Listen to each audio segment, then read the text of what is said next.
জায়গায় নবীজির এই সাহাবীকে ফাঁসিতে ঝুলানো হয়েছিল।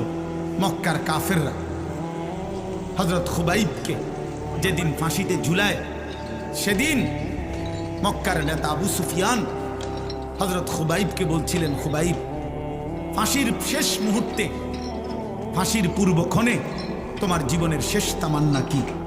হযরত খুবাইব বলছিলেন, আমি 2 রাকাত নামাজ পড়তে চাই। তো রশি খুলে দিছে, উনি 2 রাকাত নামাজ পড়ছে। 2 রাকাত নামাজ পড়ে চোখের এক ফোঁটা পানি ফেলে 2 হাত তুলে আল্লাহকে বলছে, আল্লাহ, আজ আমার জিন্দেগির শেষ সেজদা। এই দুশ্মনরা ভাববে আমি মৃত্যুর ভয়ে দেরি করতেছি। যদি এটা না ভাবতাম তো আখিরি সেজদা আরো লম্বা করে দিতাম, আরো লম্বা করে দিতাম মাওলা। বাকি ওরা বলবে আমি মৃত্যুর ভয়ে দেরি করতেছি, এই জন্য ছোট করে ফেললাম।